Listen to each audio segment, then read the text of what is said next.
Olá, bem-vindo à nossa aula resumão.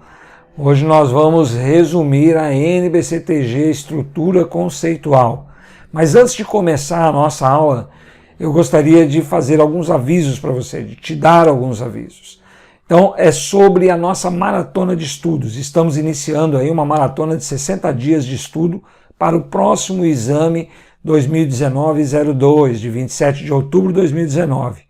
Nessa maratona nós vamos publicar todos os dias um material diferente. Então, segundas, quartas e sextas, nós teremos a publicação da resolução de uma questão do exame anterior. Sempre videoaulas, ok? Na terça-feira, uma videoaula ao vivo sobre um dos assuntos que mais reprovam no exame.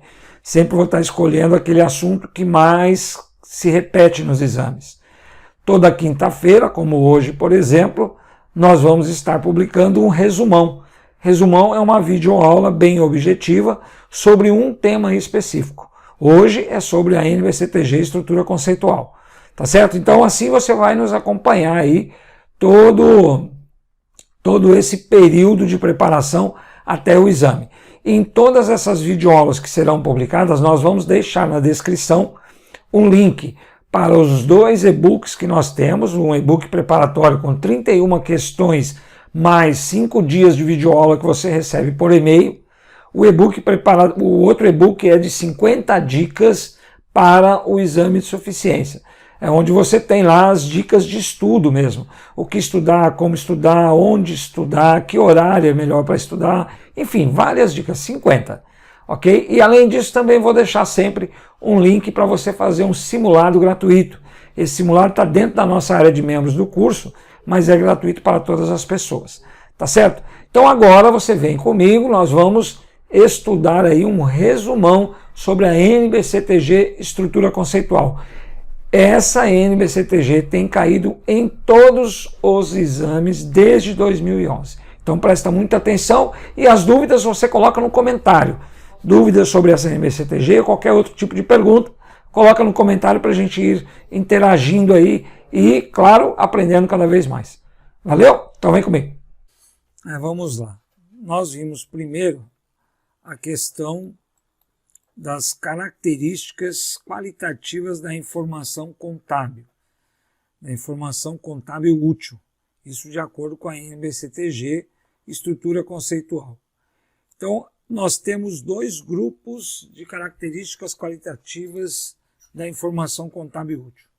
As características fundamentais e as características de melhorias. Então, para uma informação ser útil, ela precisa ter pelo menos as características fundamentais, que são relevância, deixa eu aumentar um pouquinho isso aqui, relevância e representação fidedigna. O que é a característica de relevância? Ela tem dentro dela a questão da materialidade, e a materialidade ela não é aqui uma questão quantitativa, né? Não diz respeito à questão quantitativa. Ela diz lá no QC 11 da NBCTG que a informação é material se a sua omissão ou sua divulgação distorcida puder influenciar decisões que os usuários tomam com base na informação contábil acerca da entidade específica que reporta a informação. Então, para ser relevância, ela tem que ter influência na decisão. Se uma informação tem influência na decisão, ela é relevante, mas ela, para ser relevante, também precisa ter a sua materialidade. E materialidade é no sentido da omissão. Se eu omitir ou fizer uma divulgação distorcida dessa informação, isso atrapalhará a minha decisão. Então ela tem materialidade, ela é uma informação relevante. Beleza. E a outra característica fundamental é a representação fidedigna. Para ser uma informação com representação fidedigna, ela precisa ter 3 atributos. Ela precisa ser uma informação completa, neutra e livre de erros. O que é uma informação completa? O retrato da realidade econômica completo deve incluir toda a informação necessária para que o usuário compreenda o fenômeno sendo retratado, incluindo todas as descrições e explicações necessárias. Então, na verdade, o que eu preciso é que tenha todos os detalhes daquilo que está sendo informado, daquela informação, daquela realidade econômica que está sendo retratada. Então, quando eu falo de depreciação acumulada, por exemplo, eu preciso saber qual é o critério que está sendo usado, qual tipo de cálculo que está sendo feito na depreciação acumulada. Quando eu olho para o balanço e vejo lá imobilizado, eu preciso saber detalhes desse imobilizado. Quais são as contas, quais são as taxas de depreciação, enfim, onde é que eu tenho isso lá no balanço? Onde é que eu tenho todos esses detalhamentos sobre as contas? Nas notas explicativas. Lá eu tenho todo esse detalhamento que completa a informação que está no demonstrativo, no balanço patrimonial ou na DRE. Beleza. Ela também tem que ter o atributo da neutralidade, precisa ser uma informação neutra. O que diz a NBCTG sobre o atributo neutro? Um retrato neutro da realidade econômica desprovido de viés na seleção ou na apresentação da informação contábil financeira. Ou seja, quando eu demonstro uma informação, um dado, enfim, né? Quando eu elaboro essa informação, eu não posso fazer isso com segundas intenções na decisão. Eu não posso ter viés nessa informação. Então, voltando de novo ao exemplo da depreciação acumulada. Existem duas maneiras de fazer depreciação. Vamos dizer que eu tenha a possibilidade de ter dois critérios, escolher entre dois critérios para o cálculo de depreciação. Legal. Qual que eu vou escolher? Eu vou escolher aquele que retrata fielmente a perda da capacidade produtiva e a perda do valor econômico. Eu não vou escolher um critério de depreciação apenas para ter mais ou menos resultado, visando com isso a satisfação do meu acionista. Se eu fizer isso, eu não estou aplicando o atributo da neutralidade. Eu estou fazendo aí com um viés, com um interesse a mais. Então, quando eu faço uma informação, quando eu produzo uma informação, ela não pode ter viés nenhum. Ela não pode ter segundas intenções nenhuma. Beleza? Legal. Além disso, a informação precisa ser livre de erro. O que diz a NBCTG a respeito disso? Um retrato da realidade econômica livre de erros significa que não há erros ou omissões no fenômeno retratado e que o processo utilizado para produzir a informação reportada foi selecionado e foi aplicado livre de erros. Aqui não diz necessariamente erros de cálculo, essas coisas, não. Aqui está falando livre de erro em relação ao fenômeno que está sendo retratado. Então, quando eu falo que vou retratar a depreciação, a perda da capacidade produtiva do bem, ou a perda do seu valor econômico, e uso a depreciação para isso, eu quero dizer o seguinte: estou usando o método que retrata mais fielmente essa depreciação. Isso é livre de erro. Agora, se eu estou usando o melhor método e esse método não é 100% assertivo, ele tem aí uma margenzinha muito pequena de diferença. Eu posso estar chegando 90%, 95% da realidade. Quer dizer que ele tem erro? Não, ele continua livre de erro.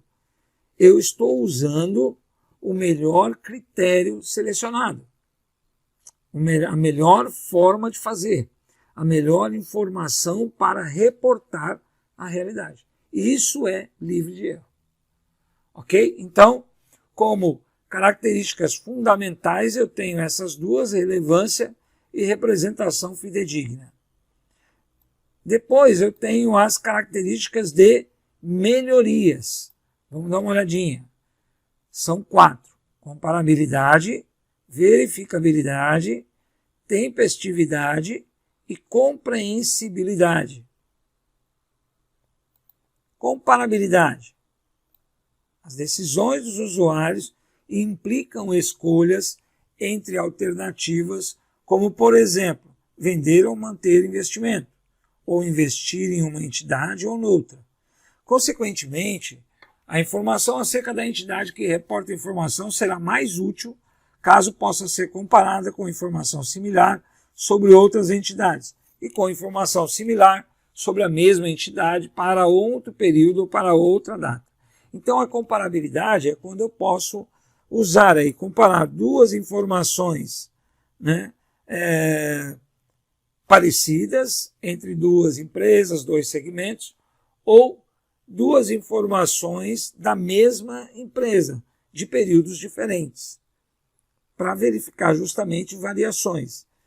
Só que a comparabilidade, a gente precisa tomar muito cuidado quando vai comparar duas coisas, para não fazer coisas diferentes parecerem iguais e nem coisas iguais parecerem diferentes.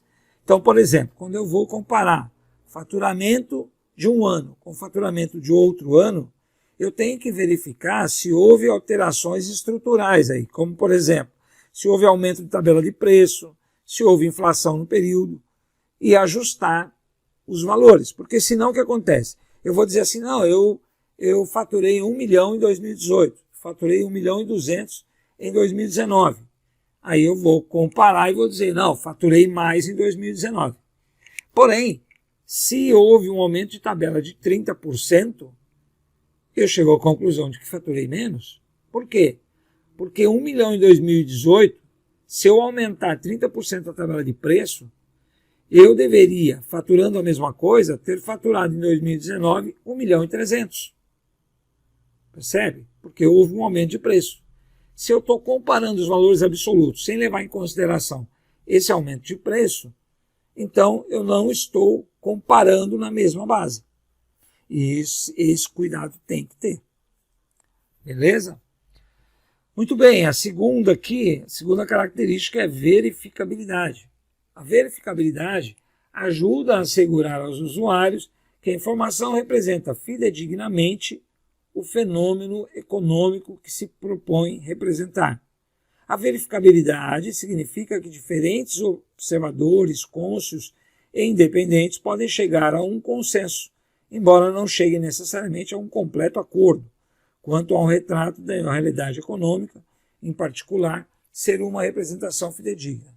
Então, a verificabilidade é a possibilidade, né, de dar aos usuários a segurança de que eles vão tomar uma decisão, vão chegar a um consenso baseado nas informações iguais para os dois. Então, essa daí é uma questão de verificabilidade. Beleza? Então, tempestividade significa ter informação disponível para tomadores de decisão a tempo de poder influenciá-la em suas decisões. Em geral, a informação mais antiga é a que tem menos utilidade. Contudo, certa informação pode ter o seu atributo de tempestividade prolongado após o encerramento do período contábil, em decorrência de alguns usuários, por exemplo, necessitarem identificar e avaliar tendências. Então, tempestividade é ter a informação a tempo de se tomar a decisão. Não adianta nada eu ter uma informação se a decisão já foi tomada, né? Então, é preciso ter essa informação disponível antes que eu tome tal decisão. Muitas vezes, ou algumas vezes, essa informação ainda permanece futuramente para eu confirmar alguma projeção que possa ter sido feita, né? Por exemplo. Ok? Compreensibilidade. Compreensibilidade. Classificar, caracterizar e apresentar a informação com clareza e concisão torna compreensível. Certos fenômenos são inerentes, complexos e não podem ser facilmente compreendidos. A exclusão de informações sobre esses fenômenos dos relatórios contábil e financeiro pode tornar a informação constante em referidos relatórios mais facilmente compreendida. Contudo, referidos relatórios seriam considerados incompletos e potencialmente distorcidos. Então, veja, Muitas informações contábeis não são de fácil compreensão, porém, esse fato não pode me obrigar a tirar do relatório contábil tal informação. Porque ela é difícil de entender. Não, de forma alguma. Esse passa a ser um problema do usuário. Ele que vai ter que ir atrás de conhecimento para poder entender a informação. Mas eu que estou produzindo a informação, eu não posso pensar dessa maneira. Essa informação é muito difícil, então eu não vou fornecer essa informação. Pelo contrário, tem que dar o maior número de dados e de detalhamentos possíveis para que ela se torne mais compreensível. Mas não posso omitir uma informação com essa desculpa. Tá certo? Muito bem, assim nós vimos então as características qualitativas da informação contábil. Agora nós vamos falar sobre os elementos patrimoniais. Vamos falar sobre definição, vamos falar sobre reconhecimento e vamos falar sobre a mensuração desses elementos patrimoniais. Muito bem. Definição. Os elementos patrimoniais, eles são definidos em dois grandes grupos. Um que fala da posição patrimonial e financeira e o outro que fala de performance. Nós temos na posição patrimonial e financeira o ativo, o passivo e o patrimônio líquido. Ou seja, estamos falando aqui do balanço patrimonial. E na performance nós temos receitas e despesas. Estamos falando aqui da DRE. Legal. O ativo, qual é a definição de ativo? É um recurso controlado pela entidade como resultado de eventos passados e do qual se espera que fluam futuros benefícios econômicos para a entidade. Então, o ativo não é contabilizado em despesa, por quê? Porque ele traz benefício futuro, enquanto a despesa ela já trouxe o benefício futuro neste momento em que ela está sendo contabilizada. Ela não tem expectativa de trazer benefício futuro não tem expectativa de trazer benefício futuro. Ela trouxe benefício neste período apenas. Ok?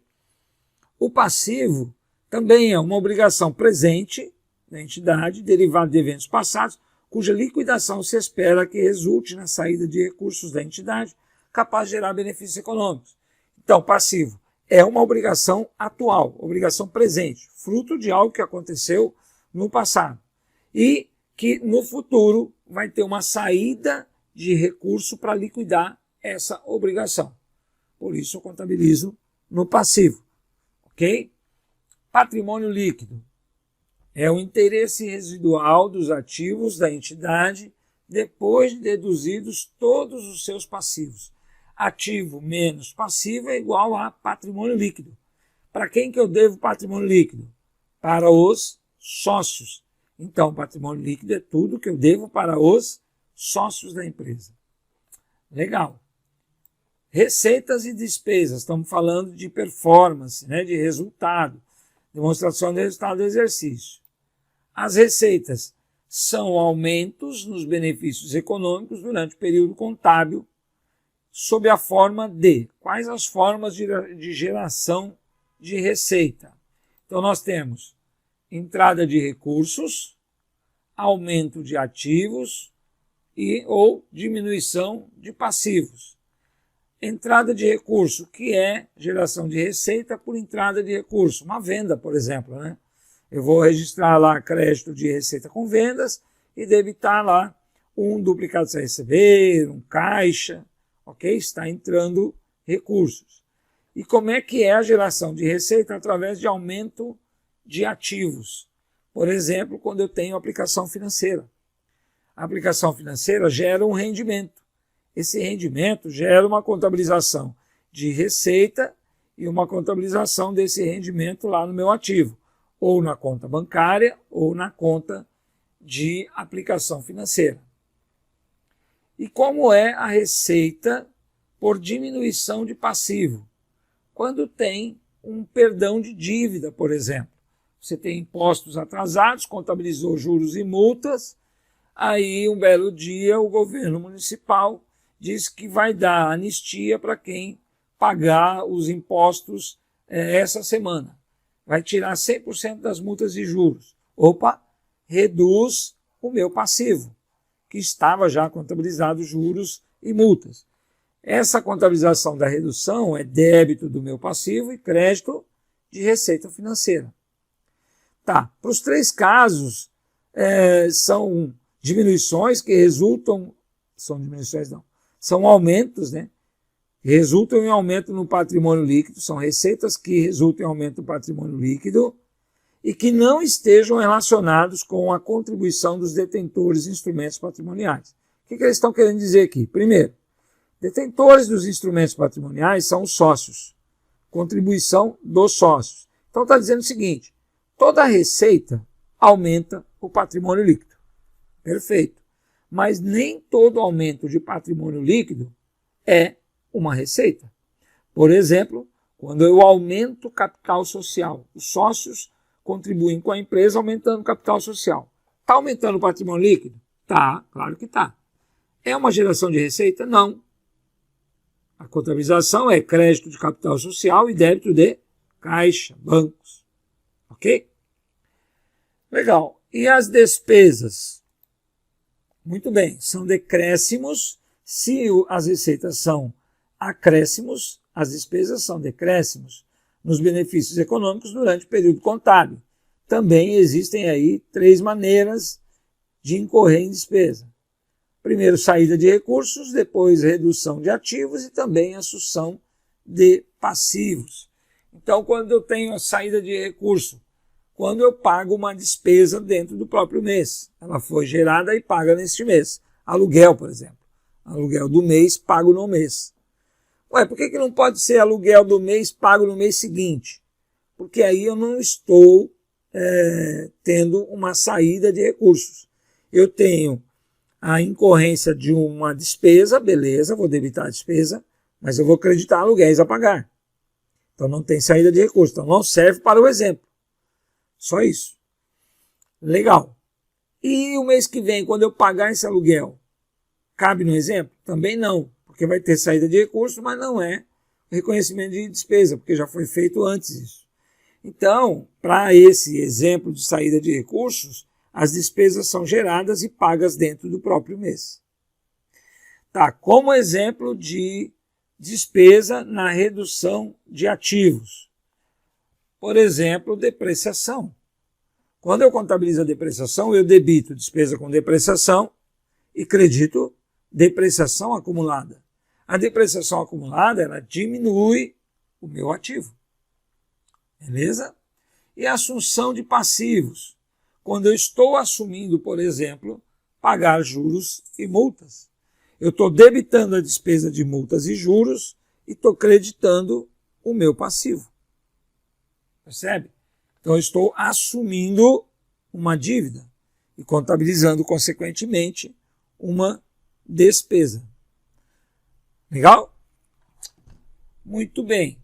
E também finaliza dizendo que não estejam relacionados com as distribuições aos detentores dos instrumentos patrimoniais, distribuições aos sócios. Então aqui também vai dizer o seguinte, toda despesa diminui o patrimônio líquido, mas nem toda diminuição de patrimônio líquido é uma despesa.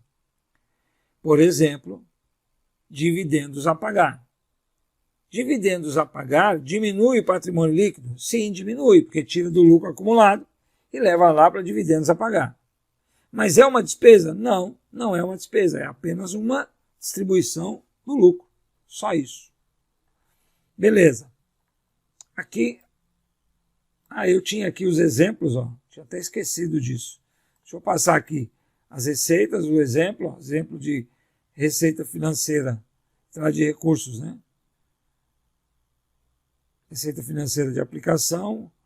Aqui eu tinha dado um exemplo de vendas, custo aumentou o ativo, poderia ser o contrário também, daria certo. Aqui, perdão de dívida, juros, impostos a pagar, crédito de receita. Nas despesas, aqui eu já dei um exemplo, despesa com aluguel, pago dentro do mês. Redução de ativos, depreciação. despesa com depreciação, depreciação acumulada, e assunção de dívidas, débito de juros, despesa financeira e crédito de impostos a recolher. Legal? Muito bem. Falamos sobre definições, né, dos elementos patrimoniais. Agora vamos falar do reconhecimento. Então, envolve a descrição do item, a mensuração do seu montante monetário e a sua inclusão no balanço patrimonial ou na demonstração de resultado. Isso é reconhecimento de elemento patrimonial. Os itens que satisfazem os critérios de reconhecimento devem ser reconhecidos no balanço patrimonial ou na demonstração de resultado. A falta de reconhecimento de tais itens não é corrigida pela divulgação das práticas contábeis adotadas, nem tampouco pelas notas explicativas ou material elucidativo. Então, não reconhecer um elemento patrimonial ou um elemento das demonstrações contábeis e dizer que não está reconhecido lá no balanço ou na DRE, mas está na nota explicativa, não justifica. O mais correto é reconhece no balanço e na DRE e ainda assim faz nota explicativa esclarecendo mais detalhes sobre aquele elemento. Ok? Então eu não posso omitir a informação, né, simplesmente por dizer que está lá na nota explicativa. Legal. Um item que se enquadra na definição de um elemento deve ser reconhecido se, então os critérios aqui, se for provável que algum benefício econômico futuro associado ao item flua para a entidade ou flua da entidade. Flua para a entidade é um ativo, flua da entidade, saída, é passivo. E o item tiver custo ou valor que possa ser mensurado com confiabilidade. Então, para fazer o reconhecimento, eu preciso ter essas características aqui. Senão, não dá para reconhecer um elemento da demonstração contábil. O conceito de probabilidade deve ser adotado nos critérios de reconhecimento para determinar o grau de incerteza com que os benefícios econômicos futuros referentes aos itens venham a fluir para a entidade ou fluir da entidade. Então, sempre existe, é claro, uma certa incerteza no reconhecimento de algum elemento, né? Mas eu tenho que ver qual é a maior probabilidade, né, de acontecer aquilo que está sendo retratado. Por exemplo, quando for provável que uma conta a receber devida à entidade será paga pelo devedor, é então justificável, na ausência de qualquer evidência em contrário, reconhecer o contas a receber como ativo. Eu vou reconhecer um duplicado a receber. Mas, poxa, não tenho certeza absoluta que o cliente vai pagar. Não, não tenho. Mas mesmo assim eu reconheço. Por quê? Porque aí é o risco inerente do negócio, né? Agora, se eu já tenho um histórico de perdas no contas a receber, valores que eu deixei de receber e nunca mais vou receber, se eu tenho esse histórico do que aconteceu no passado, aí sim eu posso usar isso na hora de fazer o reconhecimento. E reconheço, por exemplo, uma estimativa para perdas com crédito de liquidação duvidosa. Por quê? Porque eu já tenho a experiência do que aconteceu anteriormente, que realmente houveram perdas. Então, toda vez que eu vender a prazo, a chance de acontecer essa perda é quase que certa, né? Legal? Beleza. Falamos de reconhecimento. Vamos falar de mensuração. Mensuração é o processo que consiste em determinar os montantes monetários por meio dos quais os elementos das demonstrações contábeis devem ser reconhecidos e apresentados no balanço patrimonial e na demonstração de resultado. Esse processo envolve a seleção de base específica de mensuração. Um número variado de bases de mensuração é empregado em diferentes graus e em variadas combinações nas demonstrações contábeis. Essas bases incluem o que segue. Então veja, para mensurar, para chegar no valor do elemento da demonstração contábil, eu tenho algumas formas para fazer isso, alguns critérios, algumas bases de mensuração. que nós vamos ver agora. Então, são praticamente 4 aqui. Custo histórico. O que é custo histórico? Os valores são registrados pelos montantes pagos em caixa ou equivalentes de caixa, ou pelo valor justo dos recursos entregues para adquiri-los na data da aquisição. Os passivos são registrados pelos montantes de recurso recebido em troca de obrigação, ou em algumas circunstâncias, pelos montantes em caixa ou equivalentes de caixa que se espera serão necessários para liquidar o passivo normal das operações, no custo normal. Então, na verdade, o custo histórico aqui está falando do valor na data da negociação. É o valor da nota fiscal, é o valor do contrato, é o valor pelo qual foi negociado. Ok? Então, é a data da negociação, data histórica. Custo corrente. Os ativos são mantidos pelos montantes em caixa ou equivalentes de caixa, que teriam de ser pagos se esses mesmos ativos ou ativos equivalentes fossem adquiridos na data do balanço. Agora é atualizar o valor na data do balanço. Onde é que isso normalmente acontece? Nas negociações no exterior, né? Importação ou exportação. Eu exportei 100 mil dólares, o cliente me deve 100 mil dólares multiplicado pela cotação do dólar de hoje, que foi quando eu fiz a negociação. Vamos dizer que o dólar hoje está cotado a R$2. Antes fosse verdade, né? E aí daria então 200 mil a receber. Só que na hora de fechar o balanço, esse dólar está cotado a R$2,50. O que eu tenho que fazer? Atualizar o quanto a receber para 250 mil. Então veja que na data do balanço ele é atualizado pelo custo corrente, o custo da data, pela taxa da data. Legal? Valor realizável. Os ativos são mantidos pelos montantes em caixa ou equivalentes de caixa que poderiam ser obtidos pela sua venda em forma ordenada. Os passivos são mantidos pelos seus montantes de liquidação, isto é, pelos montantes em caixa ou equivalentes de caixa não descontados, que se espera serão pagos para liquidar as correspondentes obrigações no curso normal das operações. Então, valor realizável é o valor de venda ou valor de liquidação. Estoques, como é que eu contabilizo? O estoque contabilizo pelo valor de custo ou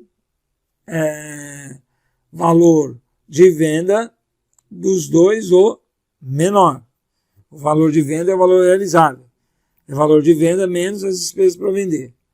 Então, o valor realizável ele vai ser utilizado no caso dos estoques quando for menor do que o seu valor de custo. Então, o valor realizável é o valor de venda menos as despesas com vendas. Valor presente. Os ativos são mantidos pelo seu valor presente, descontado dos fluxos de caixa de entradas líquidas de caixa que se espera seja gerado pelo item no curso normal das operações. Os passivos são mantidos pelo valor presente, descontado dos fluxos de caixa de saída líquidos que se espera serão necessários para liquidar o passivo no curso normal das operações. Então aqui é aquele valor presente, do ajuste a valor presente, lá da NBCTG 12. Eu tenho que contabilizar pelo meu valor presente, pelo meu valor à vista, que é diferente do valor a prazo. Por quê? Porque tem juros, então eu tenho que expurgar esses juros para efetuar a contabilização. Legal? Muito bem. Então nós vimos sobre os elementos das demonstrações contábeis, as definições, deixa eu ver aqui, as definições, o reconhecimento e as mensurações desses elementos patrimoniais, ok? Bom, na última dessas duas aulas, no dia 7, nós vimos sobre princípios contábeis também. Então, os princípios contábeis eram regidos pela Instrução Normativa 700, Instrução Normativa não, pela Resolução 750, que foi revogada. Mas ela foi revogada não porque os princípios se acabaram, não. ela foi revogada porque todos os princípios foram para dentro da NBCTG, estrutura conceitual. Vamos dar uma olhadinha. São 6 princípios contábeis: entidade, continuidade, oportunidade, competência, registro pelo valor original e prudência. Vamos olhar cada um deles aí, tá? Entidade. Vamos tratar aqui de 3 situações. Primeiro, pessoa física é diferente da pessoa jurídica, uma coisa é uma coisa, outra coisa é outra coisa. Não se mistura na contabilidade pessoa física dos sócios com a pessoa jurídica da empresa. Não posso contabilizar coisas da pessoa física na pessoa jurídica. Beleza. Segunda situação, matriz e filiais. Eu tenho uma matriz, várias filiais, nem por isso eu tenho várias entidades. Cada unidade não é uma entidade. A entidade é a empresa toda. Matriz mais filiais. Terceira situação é consolidação. Empresa A, ela controla a empresa B e C. E no final ali do exercício faz o balanço consolidado. Esse balanço consolidado gera uma nova entidade? Não. A entidade é vínculo com o CNPJ. É uma entidade só. Quer dizer, cada uma delas é uma entidade só. Não existe uma entidade para os consolidados. Ok? Consolidado é extracontábil. Não está no razão nem diário de nenhuma das 3 empresas. Continuidade. Considera-se a empresa em continuidade e, por isso, são usadas aquelas bases de mensuração que a gente falou antes. Custo corrente, custo histórico, valor realizável, tudo isso. Muito bem. Porém, quando e se a empresa entrar em liquidação ou encerramento de atividades, total ou parcial, aí sim, os ativos e passivos terão outra base de mensuração. Os ativos serão mensurados pelo seu valor de realização e os seus passivos pelo valor de liquidação. Ok? Oportunidade, princípio da oportunidade. Registro de todas as variações patrimoniais no momento em que elas acontecem, observando as características de informação contábil útil de representação fidedigna e características de melhorias.